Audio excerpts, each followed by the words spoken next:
Well, this is Lucas Offenkamp. I'm here with Dr. Jim Bradford, and he is going to be one of our speakers at North Dakota Men's Retreat here, starting 2 weeks from right now, this weekend. And actually, we'll be first service at 3 o'clock that Friday afternoon, our first main service with Dr. Bradford. And so, Dr. Bradford, we're excited to have you coming to Lakewood Park Bible Camp to Men's Retreat. And would you take just a short minute to introduce yourself, please? Yeah, thank you, Lucas. Great to talk to you. I sure am looking forward to being with all the guys up there in North Dakota. I actually was born in Winnipeg, just north of North Dakota, and grew up the first 16 years of my life in Canada. Grew up in a Pentecostal church. Although I'm a pastor now, I pastor Central Assembly in Springfield, Missouri, which is right next door to the Assemblies of God headquarters. But I didn't start out that way. I got a PhD in aerospace engineering from the University of Minnesota. Growing up as a teenager, I loved Jesus and I loved science. And being in a university context, I started leading campus Bible study, and it grew into what became a university church. And so sort of backed into ministry. Yeah, excellent. Well, you just answered 3 of my questions. Well, I'm happy to help out. Yeah, right. This is your second tour at Central Assembly, is that correct? Yes. Yeah, it's a kind of a strange story. I went to Central 20 years ago in 2003 in the summer, and I pastored there 5.5 years. One of my dear friends and mentors, Dr. George Wood, had become the general superintendent of the Assemblies of God, which again was right next door, and he attended the church I pastored. They had a sudden vacancy in the general secretary position, which is one of the 4 corporate officer positions. And because it was between elections, he could appoint somebody to fill the unexpired term.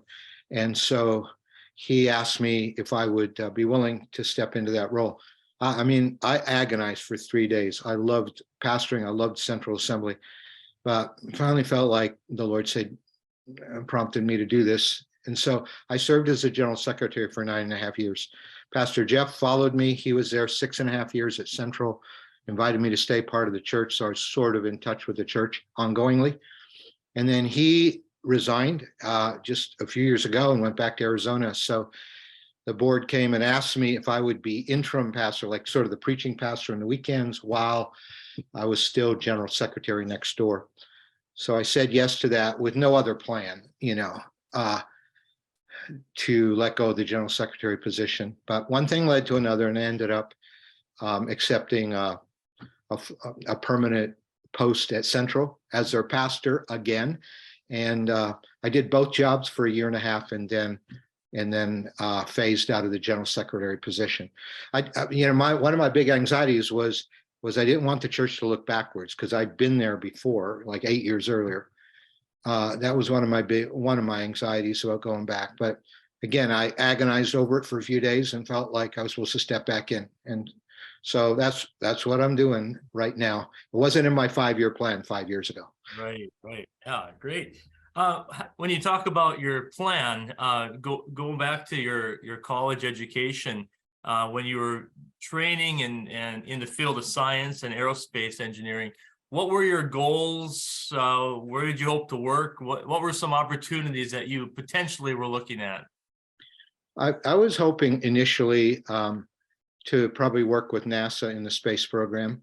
I was very fascinated with that whole realm of applicational science. And so that was my original goal. I did interview with Boeing, the Boeing company, when I got my bachelor's degree. And I was offered a job in Seattle working on still some of the control systems on the 747. This was the mid-1970s. But I decided to stay and go to grad school. Also was offered a job by Rockwell. They were still solving some heat transfer problems of the nose cone of the space shuttle. But I said no to that too, because I had decided to go to grad school and get my master's degree. I didn't think PhD, but my master's degree. Ended up staying 5 more years at the University of Minnesota, getting my PhD and master's. And my last year of school, my advisor said, we're doing work in kind of theoretical work in fluid mechanics and rotating flows in graduate school. And he said, I could, just tell me where you want to live in the country and I could help you get a job anywhere you want. with the kind of research we're doing. So never quite got that far. I felt by that point I was pastoring, I was a student leader of a group of about 100 students. And I just felt like I was supposed to stay there when I graduated and become the full-time campus pastor. Tremendous. Was that hard to answer that call to ministry? You left behind what the world would consider a very prestigious career. Your friends in the church would say you've had a prestigious career in ministry, but the world wouldn't say that. So Right. that hard to answer the call of God into full-time ministry. Yeah, it was a growing thing. I settled the issue with Jesus years earlier that it'd be his will and not my will. But I'll tell you, by the time I was in my last year of graduate school, it was my 9th year of full-time university education. I was actually more passionate about the pastoral work I was doing on the side than I was about the science. I mean, I love science. I still read physics books sometimes. I mean, I love science, and that's never changed. But I found my passions really shifted towards ministry. And I felt like my only decision by the time I got my last year in school was, should I use my 9 years of education in industry and maybe phase into ministry later, or should I step into full-time ministry immediately? But I really felt by that point that God had called me at some point to be doing ministry, pastoral ministry full-time. Tremendous. Our theme for men's retreat this year is call waiting. And to hear you speak, you said I had settled the issue with Jesus before. And one of the things that I hope that guys will be challenged with throughout this coming week in the men's retreat is to say yes to the Lord before the assignment comes. And, so often, and I know the Lord urges us to count the cost. He doesn't want half-hearted commitments, but, so often we'll say, well, I'll listen, Lord, and then I'll answer. And we want to challenge guys to say yes before the assignment comes. And I think a model of that is Isaiah in chapter 6, where he has a vision encounter with God, and he hears the Lord say, "Whom will I send? Who will go for us?" And he doesn't know what the assignment is, but there's a call. Yeah. And he says, I'll go. He didn't even know at that point if the Lord was actually going to send him. He said, I'll go. And I hope guys are challenged by that, to say, I'm willing to go. I don't know if I'll be sent, but I'm willing to go. And so I guess I'm intrigued in part by the fact that you stepped away from this prestigious secular career to answer the call to ministry, and look forward to hearing you describe that in greater detail. Thank you, Lucas. And you framed that so very well. We can't be making decision to follow Jesus necessarily on the run in the big picture. We've got to already settle that. And then we're in his hands and where he takes us. I was general secretary. I saw a lot of mid-career people starting to take correspondence courses in biblical studies, theology, pastoral ministry, and become credentialed, for instance, Assemblies of God ministers at 45 or 50 years old. And, those are people who probably years earlier had said yes to Jesus and left it a blank slate from there. Yeah. And as the Lord led them, opened doors, worked on their heart. I was surprised how many mid-career people actually were moving from a career in the secular world to ministry, more so than you might think. A couple of questions. I'm intrigued by your interest in the relationship between faith and science, and that's going to be one element during what we call Men's University, where you'll be teaching a couple of classes on that. But you said growing up you loved Jesus and you loved science. During those years, did you see a conflict between the two? And if so, how did you resolve that in your heart? I didn't. I think I made it intuitively. I didn't understand. I was looking at things this way, but I think I was making a couple of decisions. First of all, just because we know how the universe works doesn't mean, like, I could figure out how my car works, right? But it still needs a manufacturer. And just because we understand through the tools of science how the universe works, sometimes we say science works, therefore there's no God. But that is a huge logical leap.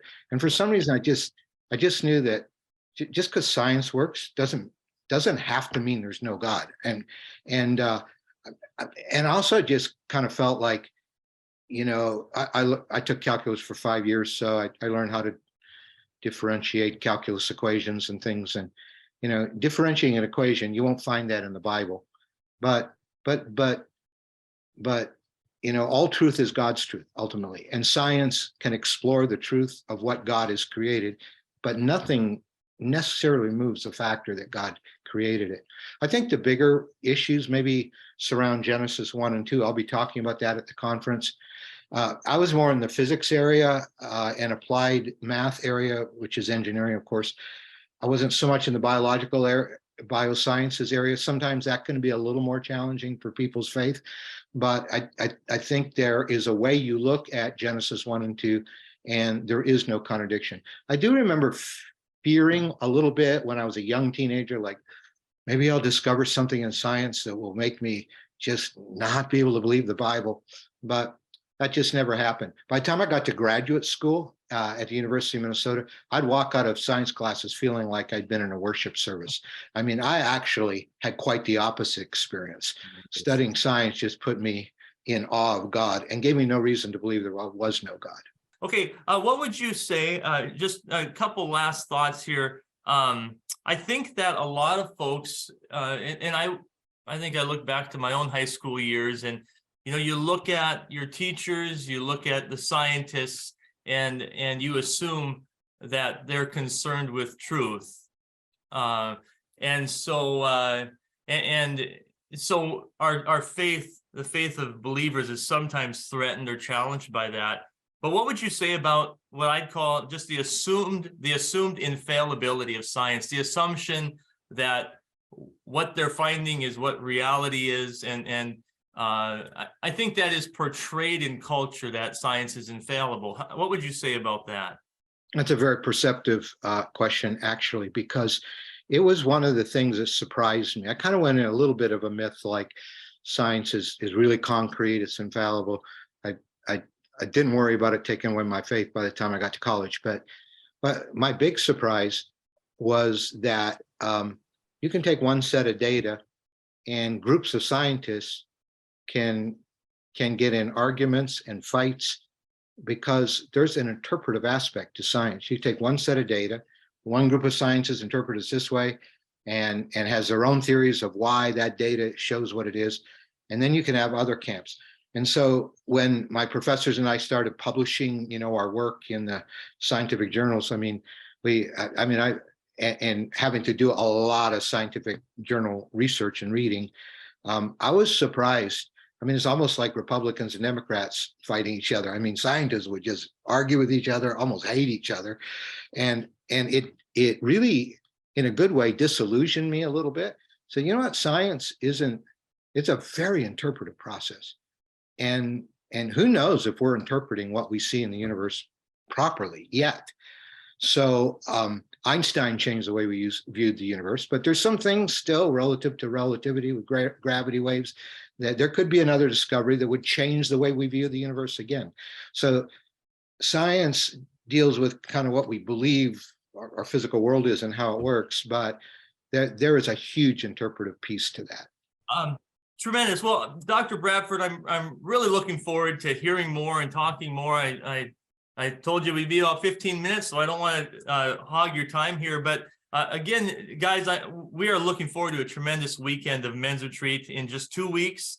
And Dr. Bradford is going to bring some of these perspectives to Men's University. And then in the evening and afternoon worship services, we're going to hear a little bit about the call of God and how it affected him and called him out of a career in science into ministry.